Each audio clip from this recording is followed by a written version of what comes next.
Jadi kisah yang kita temukan di sini bukanlah kisah moralis, melainkan kisah tentang perbuatan terbesar Allah. Kisah di mana Allah memulihkan kehidupan dengan cara yang luar biasa dan indah. Saudara pendengar, bersama dengan saya, Oti Priambodo, dalam program Jalan 66. Sebuah program di mana kita mempelajari Alkitab pasal demi pasal dan memahami isinya.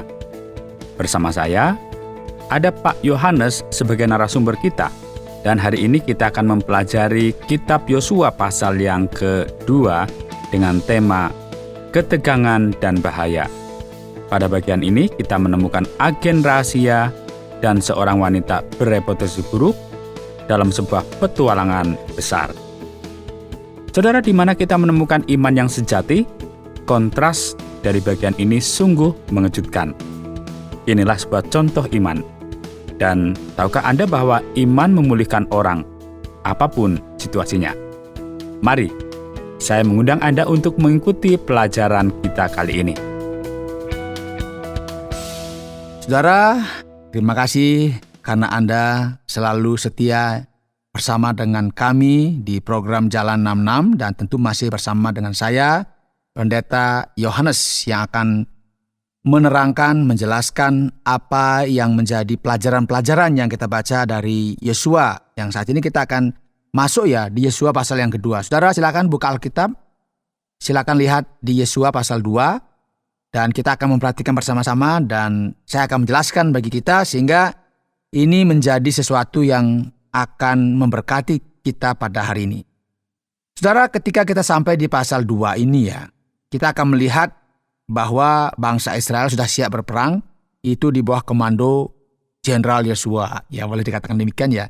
Karena apa? Karena mereka akan menyeberangi Sungai Yordan dan masuk ke tanah Kanaan. Tanah inilah yang dijanjikan oleh Tuhan kepada Abraham, Ishak dan Yakub dan juga kepada Israel. Jadi ini ketika akan masuk ini, mereka akan menghadapi yang disebut dengan benteng besar, yang disebut dengan benteng di kota Yeriko. Jadi di Yeriko ini sebelum masuk mereka sana ada Yeriko. Dan ini kan bukan hal yang mudah ada benteng. Memang pada masa itu kota-kota itu dibentengi supaya terlindungi dan ini harus ditaklukkan.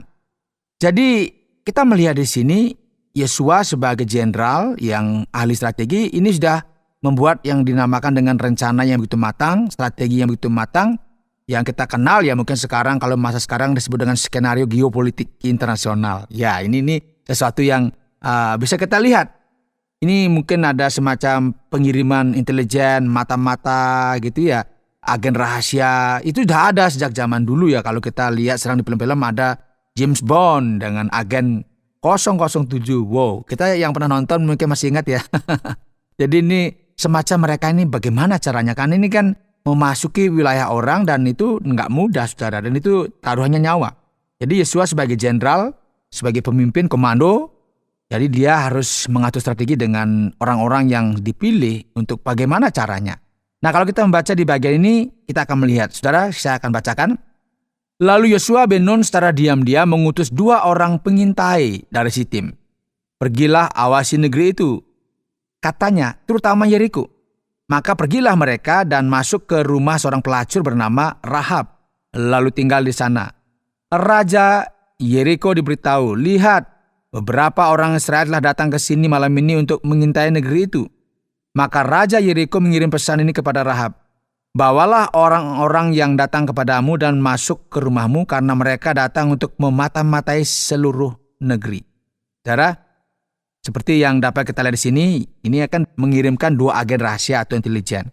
Ini akan bagaimana mereka bisa mengalahkan Yeriko yang berbenteng begitu ada benteng luar biasa dan ini ternyata bentengnya begitu luas sehingga di sini juga ada rumahnya Rahab Jadi Rahab ini dikatakan sebagai wanita pelacur, dalam pandangan itu sebagai orang yang mungkin dianggap sebagai tidak baik, tidak bermoral atau memiliki reputasi yang buruk.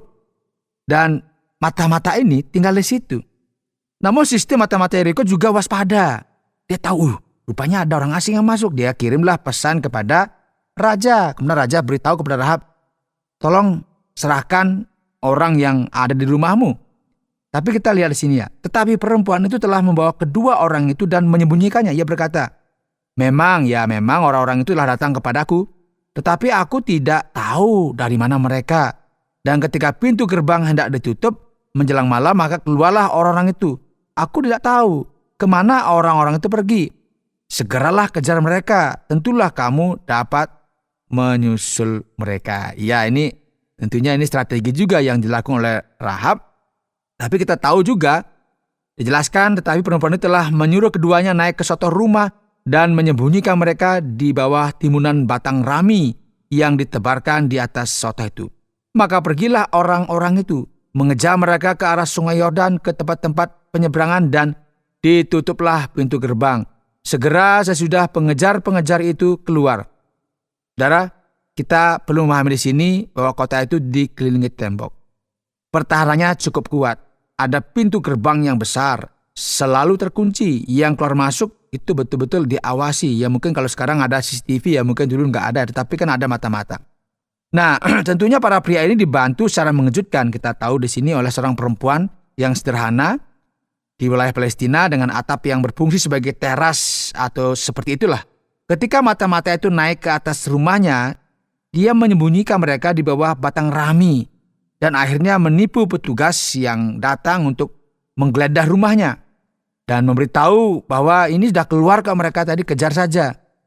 Sebelum para mata-mata itu tidur, ia naik ke atap dan berkata kepada mereka, aku tahu bahwa Tuhan telah memberikan negeri ini kepadamu dan bahwa ketakutan yang besar terhadapmu telah menimpa kami. Sehingga semua penduduk negeri ini gemetar ketakutan karenamu.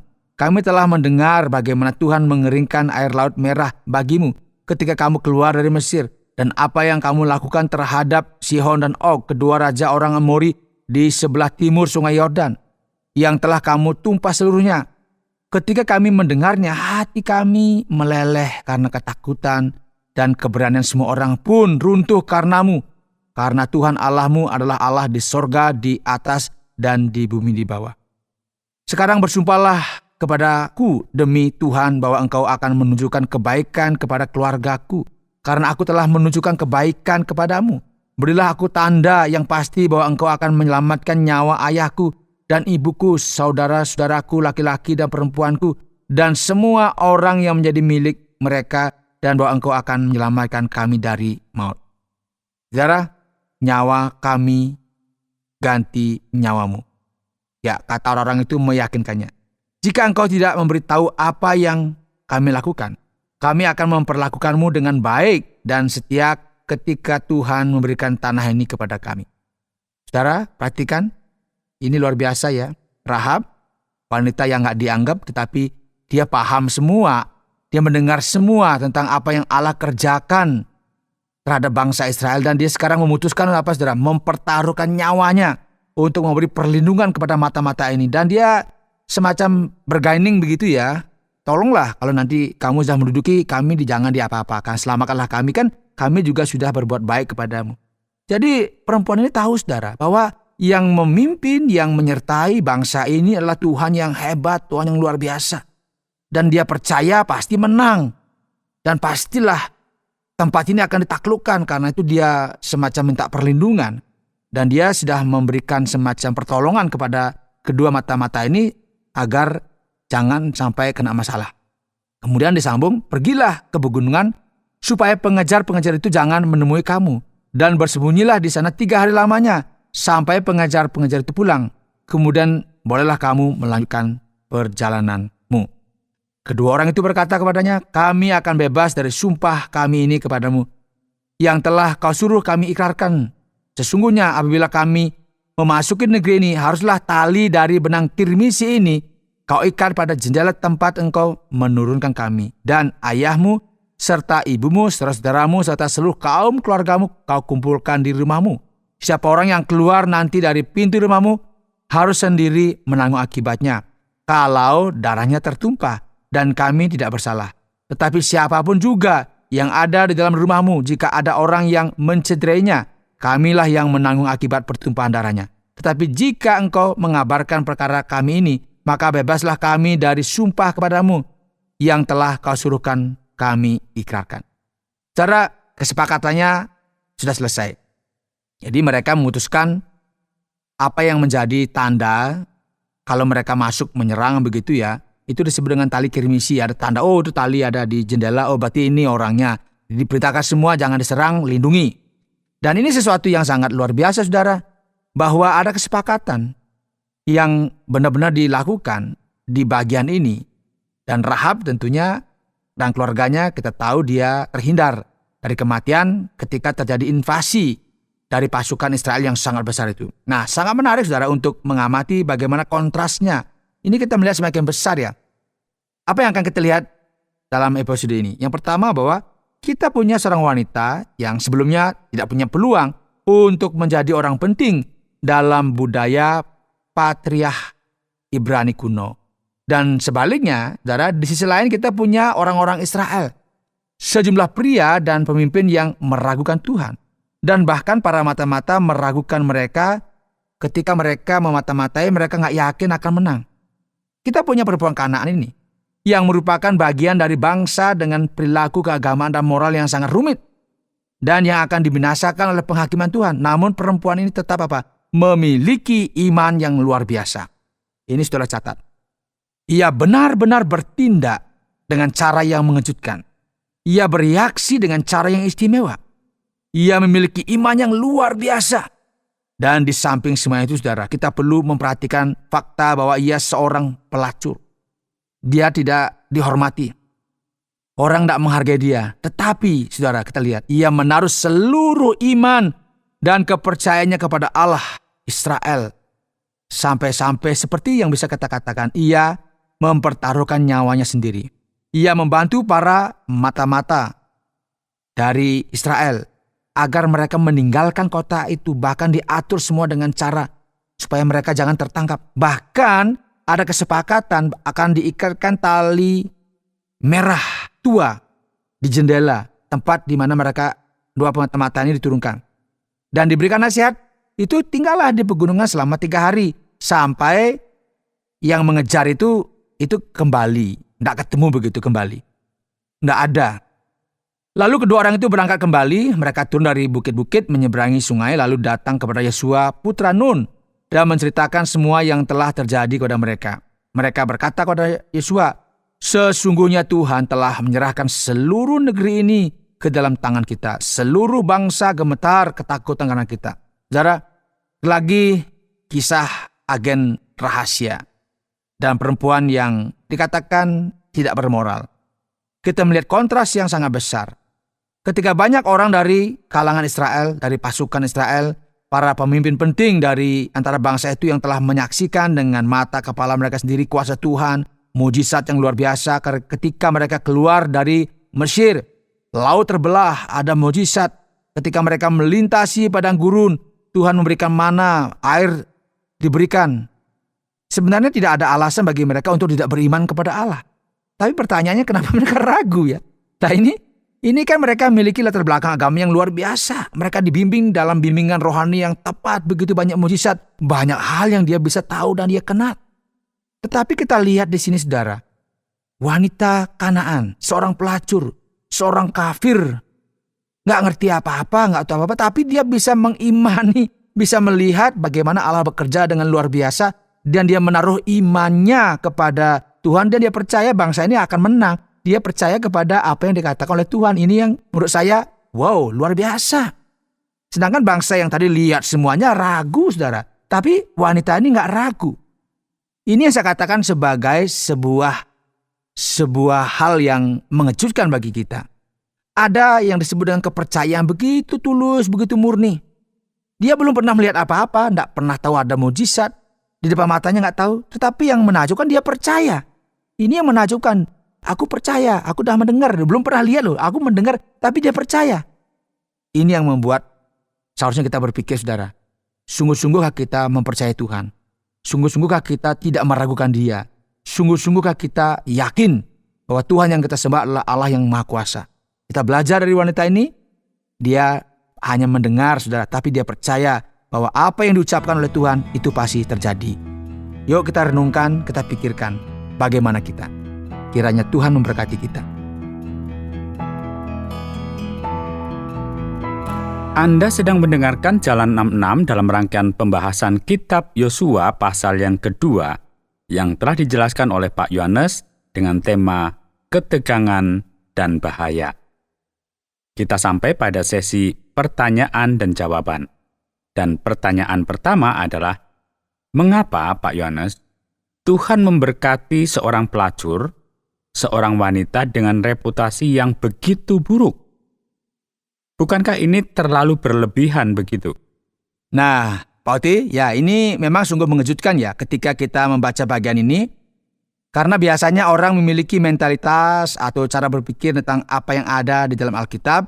Dan ketika kita membacanya, ternyata tidak seperti yang kita temukan di dalam Alkitab. Kebenaran yang sesungguhnya adalah bahwa seorang pelacur, seorang perempuan yang hidup dalam keadaan yang boleh katakan menjijikan, penuh dengan dosa, luar biasa. Tetapi di sisi lain, dia sangat serius. Dia percaya kepada Tuhan. Jadi dalam pandangan sosial ini sesuatu yang mengerikan yang dilakukan. Karena apa? Dia, mohon maaf ya, menjual dirinya. Dan ini sesuatu yang memang dilarang. Dan ini kita tahu juga sistem yang ada di Kanaan saat itu kan seperti itu ya. Karena mereka melakukan penyembahan, ritual-ritual. Dan ini sudah menjadi hal yang biasa dilakukan, dan wanita ini ya melakukan prostitusi. Hal penting yang perlu kita perhatikan bahwa seberapapun orang itu telah jatuh, bahkan sampai ke titik nadir yang mungkin tidak ada harapan, tidak ada yang peduli, tidak ada yang memperhatikan. Kita lihat di sini kondisi Rahab yang buruk.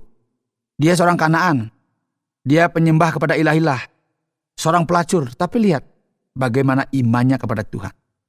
Kita melihat bagaimana dia dipulihkan dengan cara yang luar biasa. Dan kita akan mengetahui bahwa ia akan menikah dengan seorang pangeran Israel. Saudara, akhirnya ceritanya cukup indah ya. Endingnya happy ending begitu.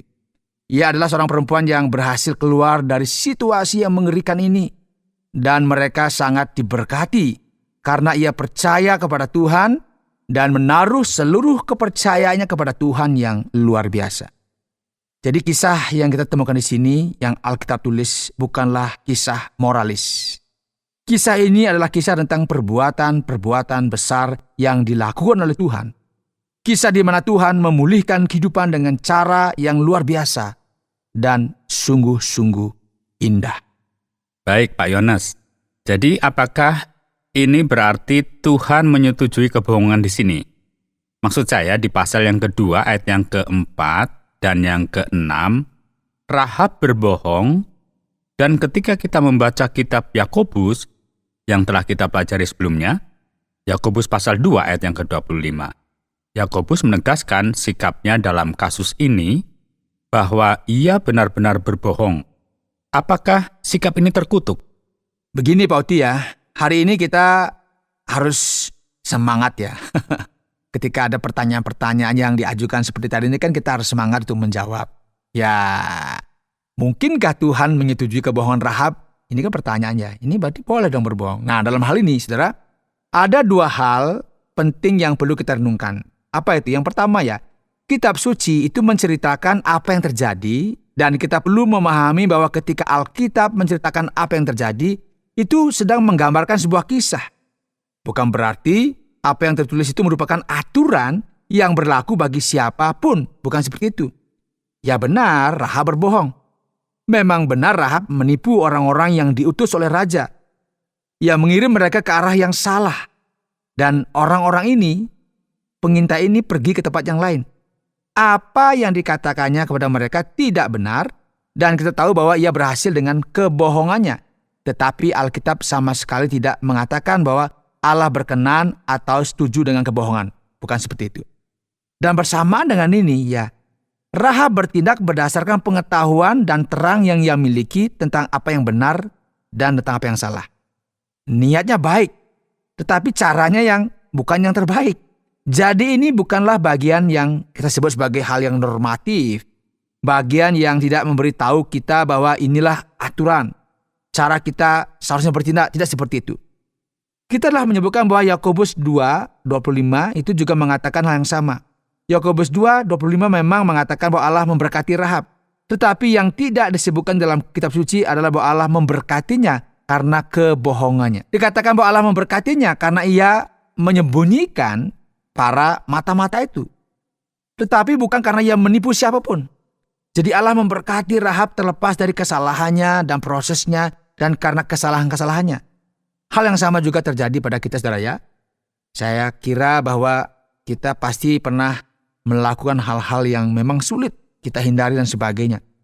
Tetapi ada konteks-konteks yang harus kita pahami, ada semacam latar belakang yang harus kita lihat. Memang Allah nggak pernah menyetujui yang namanya kebohongan dosa. Tuhan nggak pernah memberkati kesalahan kita. Dia memberkati kita terlepas dari apa yang kita lakukan, karena dengan belas kasihan yang kekal. Jadi penting untuk mengetahui dan membedakannya agar kita dapat memahami bahwa Tuhan memberkati sikap baik Rahab. Tetapi itu tidak berarti bahwa Tuhan menjangkau kita atau menyetujui kebohongan apapun yang kita lakukan sebagai sesuatu yang boleh dibenarkan. Itu hal yang berbeda. Jadi ada sikap baik Rahab, ada Rahab yang melakukan hal yang luar biasa, tetapi di sisi lain dia juga melakukan kebohongan. Tetapi Allah memberkati sikap baik Rahab, bukan memberkati karena dia berbohong. Kira-kira seperti itu, Pak Oti. Benar, Pak Yohanes. Nah, karena Rahab adalah alat yang dipakai oleh Tuhan untuk membantu mata-mata ini demi menolong umat. Lalu, mengapa perlu terjadi penghancuran massal di kota itu? Mengapa terjadi begitu banyak kekerasan? Dan mengapa umat Tuhan menaklukkan dan menghancurkan segalanya? Ya, saya kira ini pertanyaan yang baik ya, Pak Oti ya. Tuhan terkadang berbicara dengan cara-cara yang tidak pernah kita pikirkan. Tuhan mungkin bisa mengubah situasi dan juga mungkin ya memutuskan hubungannya lebih baik antara kedua belah pihak dengan membuat kesepakatan. Ya, tetapi poin yang terpenting dipertimbangkan di sini bahwa Kanaan ini sesuatu yang memang harus diselesaikan. Sesuatu yang harus namanya dirombak, dipulihkan. Kalau tidak, maka Israel ketika masuk ke sana dia akan hancur karena di dalam sistem Kanaan mereka sudah memiliki sistem yang disebut dengan paganisme yang begitu kuat. Penyembahan-penyembahan yang memang Tuhan larang. Dan ini akan masuk ke sana. Jadi tanah ini sebagai tanah yang harus direstorasi. Sistemnya direstorasi dan Allah mau ada sesuatu yang memuliakan dia di tanah ini. Itu sebabnya kalau kita tahu bahwa bagaimana Tuhan juga mengutus Kristus ke dunia ini untuk merestorasi, untuk melakukan perubahan-perubahan. Karena memang moral manusia sudah bobrok, sudah hancur. Dan Tuhan mau juga agar Allah jangan menumpahkan murkanya kepada dosa-dosa manusia. Karena itu dia hadir di tengah-tengah dunia ini untuk menyelamatkan manusia. Kita tahu juga ya bagaimana Allah menghukum Sodom Gomora, ya bagaimana Allah mendatangkan banjir dan sebagainya. Dan ini kan sesuatu yang memang dicatat di dalam Alkitab. Bahwa Allah itu sedang melakukan sesuatu untuk menunjukkan kekudusan dan keilahiannya. Ini bukan bicara kekerasan ya. Bukan bicara masalah, oh Allah ini keras, Allah ini kejam, bukan seperti itu. Tetapi Allah menunjukkan bahwa dia adalah kudus, dia adalah Allah yang patut disembah, dan dia lakukan sesuatu agar manusia itu sadar. Ini yang saya katakan sebagai, inilah penghakiman Tuhan bagi dosa-dosa manusia. Baiklah, sekarang mari kita bahas di bagian lain untuk menutup sesi tanya jawab kita. Pada ayat yang ke-18 pasal yang kedua, yang membahas tentang tali kirmisi. Apakah ada simbolisme di balik semuanya ini? Apakah ada makna di balik pilihan benang kirmisi yang bisa disampaikan dalam bagian ini? Penting bagi kita untuk memperhatikan dengan baik di sini karena kita akan menemukan bahwa tali kirmisi sebenarnya adalah tali kirmisi yang berwarna merah begitu ya. Ini bisa mencolok, bisa dilihat dengan baik dan tentunya sesuatu yang bisa dilihat dan menjadi penanda pada masa itu ya.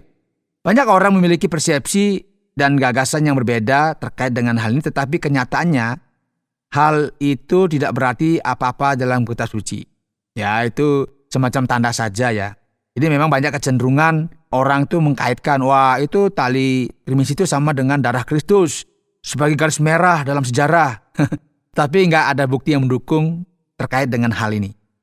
baik dalam perjanjian lama maupun perjanjian baru. Alasan mengapa tali kirmisi ini dipilih adalah karena mudah dilihat gitu loh. Seperti kata tadi, kan mencolok merah. Dari jauh udah kelihatan. Nah, sama seperti orang mancing itu kan pelampungnya di ujungnya merah begitu. Dari jauh kelihatan. Nah, kalau ujungnya putih begitu kan sama dengan air begitu ya, bening begitu ya, enggak kelihatan. Jadi ini semacam tanda saja supaya gampanglah ketika mereka menginvasi, itu pasukan sudah tahu kalau ada rumah jendelanya ada tergantung tali kirmisi, itu jangan diapa-apakan. Jadi ini konteks dari perjanjian lama dan juga konteks saat itu terjadi pertempuran itu hanya sebagai tanda supaya menjadi peringatan bagi para pasukan agar jangan menerobos ke sana. Seperti itu kira-kira Poti. Saya pikir mungkin mereka tidak punya tali kuning, jadi mereka pakai yang merah saja. Ya mungkin itu satu-satunya warna ya. Karena mereka mungkin kehabisan warna biru dan ungu. Mungkin juga seperti itu. Baik, terima kasih banyak Pak Yones. Lantas bagaimana kesimpulan dari bagian ini Pak Yones? Saudara, hari ini kita telah belajar Yesua pasal 2 dan kita telah mendengar kisah yang sangat menarik tentang Rahab dan juga kedua mata-mata yang diutus untuk mengintai Yeriko. Ya, kita membahas tentang kedua agen rahasia ini ya, dan seorang wanita yang reputasinya buruk ya. Dan apa pesan utama yang dapat kita lihat di sini? Ada yang disebut dengan keteladanan iman. Rahab percaya dan sungguh-sungguh percaya. Ia bahkan mempertaruhkan nyawanya sendiri di bagian ini ya, kita lihat ya. Secara iman ini lahir dari hati Rahab dan sungguh mengejutkan karena kita melihat di sini dia seorang pelacur. Dia dikatakan memiliki tingkat moral yang begitu rendah dan mungkin dia sudah mengalami yang disebut dengan kehancuran secara psikologis. Menjadi seorang pelacur di dunia Kanaan mungkin berarti ia telah mengalami pelecehan seksual, mengalami hal-hal yang mengerikan, dan akhirnya menjadi seorang putri di Israel di antara umat Allah. Kita belajar di sini bahwa iman mampu memulihkan orang-orang dalam situasi seperti ini. Serendah apapun Anda telah jatuh, karena ketika Tuhan mengulurkan tangan kepada Anda dan iman lahir dari hati Anda dipulihkan. Tuhan memberkati. Baiklah, terima kasih banyak Pak Yones. Saudara pendengar, karena waktu yang tidak memungkinkan, kita akhiri program Jalan 66 kali ini. Kami menantikan Anda untuk tetap mengikuti pelajaran berikut dalam lanjutan pembelajaran Alkitab yang memberikan pelajaran menyeluruh tentang firman Tuhan. Jika Anda memiliki pertanyaan atau berespon terhadap topik berhubungan dengan program ini, silakan menyampaikan melalui WhatsApp ke nomor 081 333 777 386. Terima kasih atas perhatian Anda.